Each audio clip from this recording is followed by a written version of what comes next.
Friends, দেখো এখানে আমি ডালিয়া বানাচ্ছি। তো তোমরা ভিডিওটা পুরোটাই দেখো, অবশ্যই ভিডিওটা পুরোটা দেখো। ভালো লাগলে অবশ্যই লাইক কমেন্ট শেয়ার করতে ভুলো না। চ্যানেলটাকে অবশ্যই সাবস্ক্রাইব করে দিও। এখানে আমি ডাল দিয়ে দিয়েছি, দেখো কড়াই গরম করে। তো কড়াইটা গরম করে আমি এখানে ডাল দিয়ে দিয়েছি। ডালটাকে এখন একটু ভেজে নিচ্ছি। আর এখানে ডালিয়াটা রেখেছি বাটিতে, এই একটা বাটি ডালিয়া আর একটা বাটি ডাল দেব। এখন আমি ডালটা ভেজে নিয়ে ডালিয়াটাও একটু ভেজে নেব। এখানে এবার ডালিয়াটাকে ভেজে নিচ্ছি। আমার ডালটা ভাজা হয়ে গেছে। এবার আমি এখানে ডালিয়াটা দিয়ে দিলাম, দিয়ে এবারে ডালিয়াটা ভেজে নেব।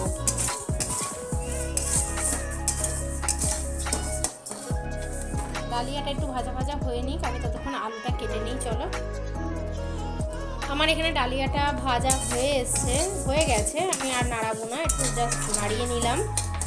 তো এই ডালিয়াটাকে এখন ডালের সাথে মিশিয়ে দেব।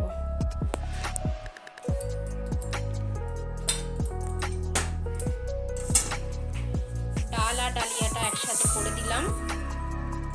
এবার ডাল আর ডালিয়াটাকে ধুয়ে নেব আমি। এখানে দেখো আমি তেল গরম করে নিয়েছি, আমি কিছু পাঁপড় ভেজে নেব। এখানে আমি কিছু পাঁপড় ভেজে নেব।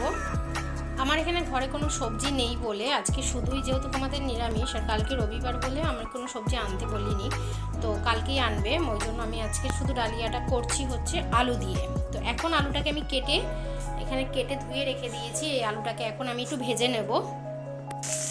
এই আলুটাকে দেখো কড়াইয়ের মধ্যে দিয়ে একটু ভেজে নেব। এবার আলুটা একটু ডুমো ডুমো করে কেটে নিয়েছি, খুব বড় দিইনি আবার খুব ছোটও দিইনি। একটু ভাজা ভাজা হয়ে নিক, তারপর তোমাদেরকে দেখাচ্ছি। এখানে আমার আলুগুলোকে খুব সুন্দরভাবে ভাজা হয়ে গেছে, দেখো লাল লাল করে আমি একটু ভেজে নিয়েছি। এবার আমি আলুগুলোকে তুলে নেব। আমি তেলের মধ্যে তেজপাতা আর শুকনো লঙ্কা দিয়ে দিচ্ছি। তার সাথে দেখো সাদা জিরে দিয়ে দিলাম।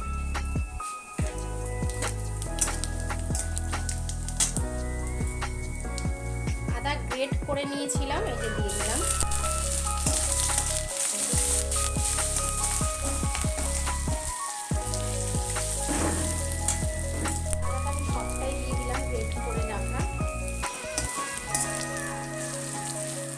সত্যি কথা বলতে ডালিয়াটা ফার্স্ট টাইমই বানাচ্ছি, আমি জানি না কেমন হবে খেতে। তো খেয়ে হয়তো জানাতে পারবো না, যাই হোক পরে আমি তোমাদেরকে একদিন জানিয়ে দেবো কেমন হয়েছে। তো আমার আদাটা একটু ভাজা ভাজা হয়ে যাক।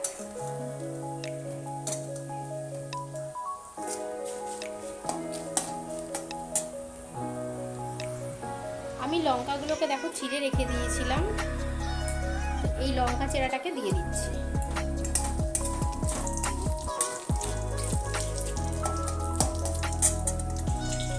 আদা লঙ্কা সব কিছুই দেখো ভাজা ভাজা হয়ে এসেছে। আমি এবার ডাল আর ডালিয়াটাকে দিয়ে দিচ্ছি। আমি এখানে ডাল আর ডালিয়াটা একসাথে দিয়ে দিলাম। এটা যেহেতু ভাজা আছে আমি আর ভাজবো না।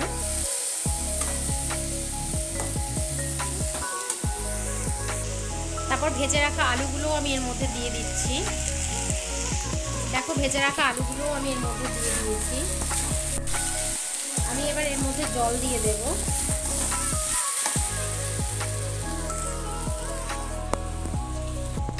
আমি এর মধ্যে জল দিয়ে দিচ্ছি পরিমাণ মতো জল দিয়ে দিয়েছি। আমি আগে হলুদ দিইনি বলে এখন আমি একটু হলুদ দিয়ে নেব, নুন দিয়ে নেব।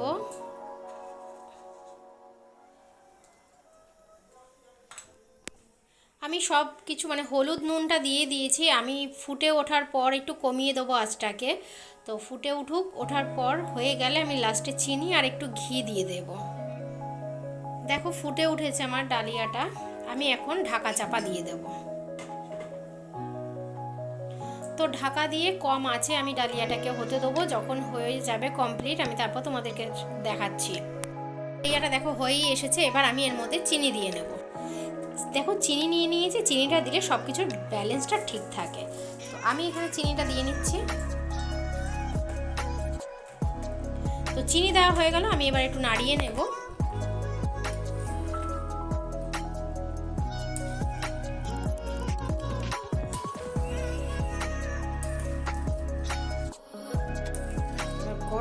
পরিবেশন করে দেব। গরম গরম না খেলে ডালিয়াটা ঠিক ভালো লাগবে না, তো আজকে আমি গরম গরম ডালিয়াটা পরিবেশন করে দেবো। আর লাস্টে আমি একটু ঘি দেবো, সেটা নামানোর আগে। ডালিয়াটা হয়ে গেছে, আমি এবার এখানে দেখো ঘি দিয়ে দিচ্ছি। আর এই ঘিটা না খুব সুন্দর গন্ধ, জানো তো বন্ধুরা। এই ঘিটা আমার বোনের বাড়ি থেকে আনা হয়েছে, বোনের বাড়ির ওখানটায় আমার মিষ্টির দোকানে খুব সুন্দর ঘিটা তৈরি হয়। ওখান থেকে ঘিটাকে আমার বোন দিয়েছে, মানে আমি আনিনি, আমার বোনই দিয়েছে। তাহলে চলো, আমার ঘি দিয়ে দিয়েছি, আমার ডালিয়াটা পুরো কমপ্লিট হয়ে গেছে। আর এই ডালিয়া করতে একটু এরকমই থাকবে, রাখতে খেতে খেতে শক্ত হয়ে যাবে ডালিয়াটা, জানো তো। ঘি দিয়ে দিয়েছি, এবার আমি গরম গরম সার্ভ করে দেবো। তাহলে চলো, আজকের মতো আমার ডালিয়ার ভিডিওটা এখানেই শেষ করছি। তোমাদের কেমন লাগলো অবশ্যই কমেন্ট করে জানিও। ভালো লাগলে অবশ্যই চ্যানেলটাকে সাবস্ক্রাইব করে দিও, লাইক শেয়ার কমেন্ট করতে কিন্তু ভুলো না। তাহলে চলো, আজকের মতো টাটা, গুড নাইট।